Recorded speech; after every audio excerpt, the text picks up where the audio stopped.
वाह वाह, आप भी लो माँ जी। मेरे पोता पोती के लिए और दे दो। आपके बेटे और पोता पोती ने आपके लिए क्या किया? वो सब बहुत बुरे हैं, मुझे इसी हालत में छोड़ दिया। रोइए मत, जाने दीजिए, कोई बात नहीं, हम हैं ना। संघ में झाड़ू लगाने का भी काम दे दो, कुछ तो मिलेगा।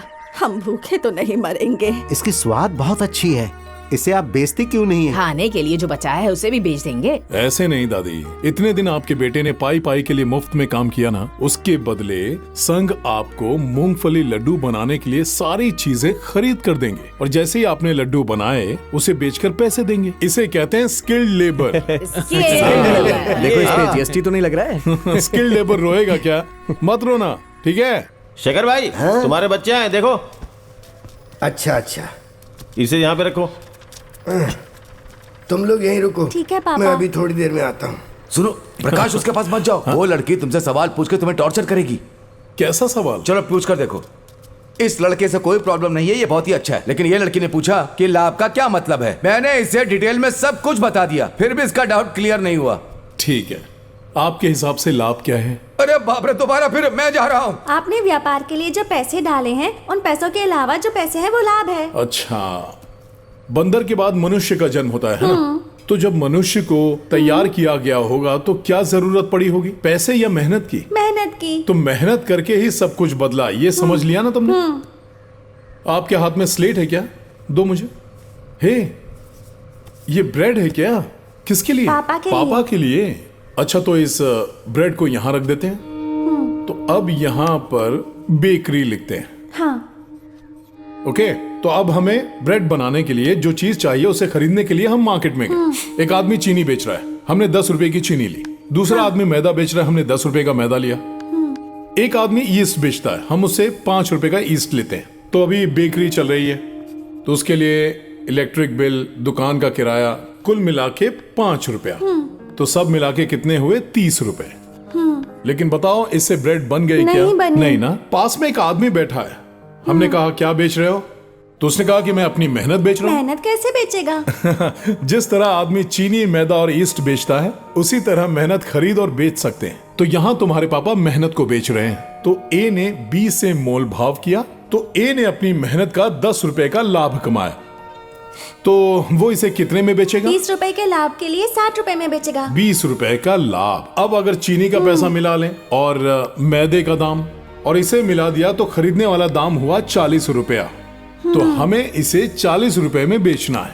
तो 20 रुपए का लाभ आया कहां से? पहले हमने क्या किया था? रकम को मेहनत में डाला था। उनके पास था क्या?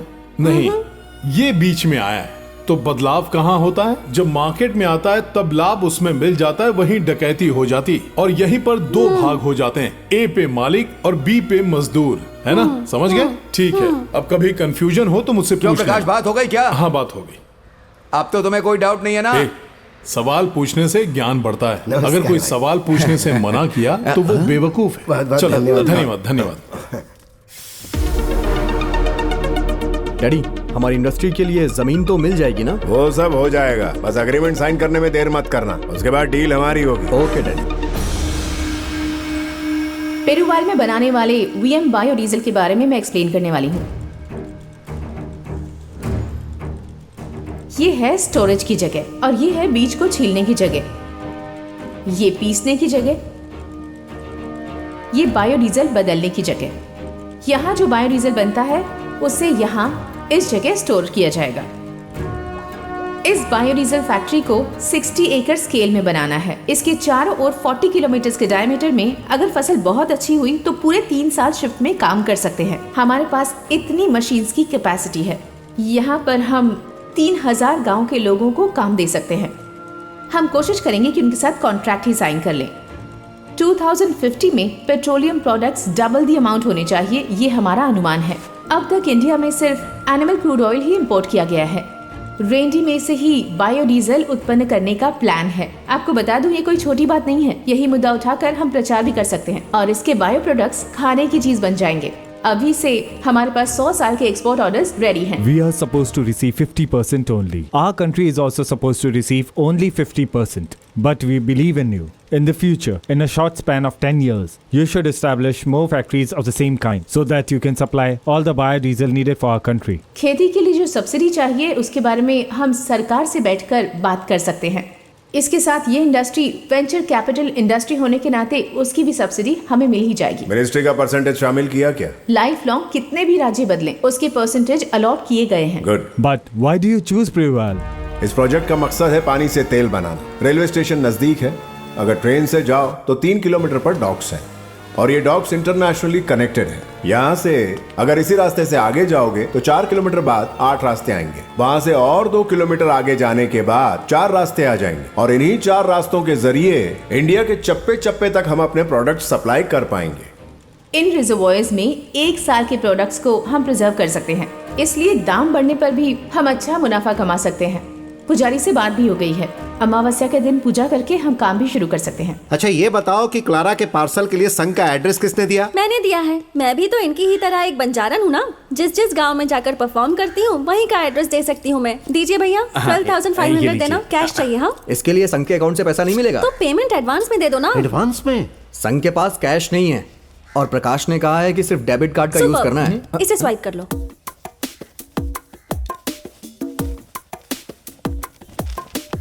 अरे ये क्या है रे?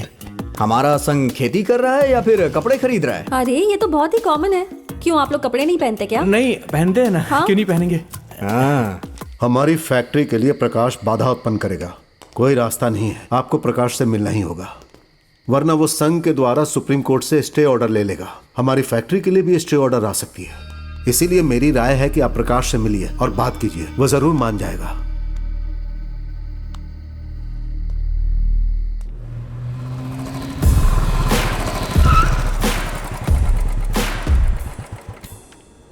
क्या रे प्रकाश, सारी जमीनें इकट्ठा कर ली तूने? जो मुझे करना था वो तूने कर लिया। केस वापस ले ले, कोर्ट में जाने से किसी का भला नहीं हुआ। ऐसा है क्या? अगर हम सब एक हो जाएं, तो भी हम क्या कर पाएंगे, हमें ऐसा समझ लिया था क्या वर्धामुड़ी? ये मार्क्स एंगल्स स्टालिन मासे तू पढ़कर तू क्रांति की भाषा बोलने लगा है। ये सब 50 साल पुराने हथियार है, जंग खा चुके हैं, 5 ढेले की कीमत नहीं है।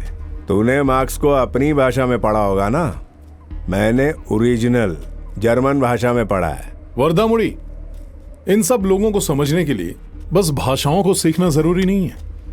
इसके लिए पहले खुद को समझना होगा। पेरुवाइल गांव के लोगों का भरपूर विकास हो, यही चाहता है ना तू? अगले 100 सालों की फसल का हिसाब लगा, फिर मेरे पास आ, मैं एक साथ पेमेंट कर दूंगा। तू एक महान नेता बन सकता है, एसोसिएशन भी तेरा ऋणी रहेगा। मेरी जमीन मेरे लिए सब कुछ है और तुम भीख मांग रहे हो। यहाँ डीजल बेचकर इस शहर को रेगिस्तान बनाओगे? भाग जाओ। प्रकाश, शर्मा क्यों रहा है? हमारे आसपास कोई नहीं है, डील कर ले। ऐसा है क्या?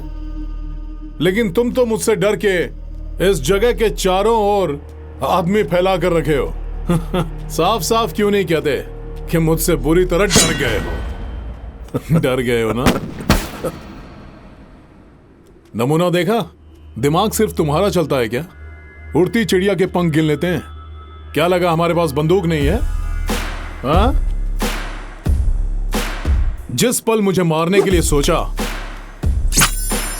उसी पल मर जाओ। तो सिर्फ पेरुवाइल के बारे में सोच रहा है और मैं पूरे इंडिया को पेरुवाइल में देख रहा हूं। और मैं सारी दुनिया को पेरुवाइल में देख रहा हूं। तुम जैसे विश्व मालिकों के साथ दोस्ती बनाते हो ना, वैसे ही हम विश्व मजदूरों से दोस्ती करते हैं। अरे तुमने जैसे ही फायदा देखा, माँ बाप, भाई बहन, पत्नी, बच्चे सबको बेचने के लिए तैयार हो जाओगे। और हमारे किसानों के लिए अगर कोई संकट आया ना, तो दिलेरी से सामना करूंगा।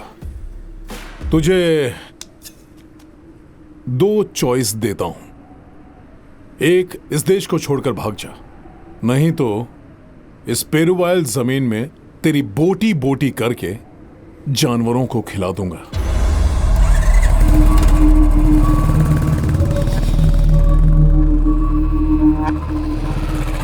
जल्दी सोच लेना।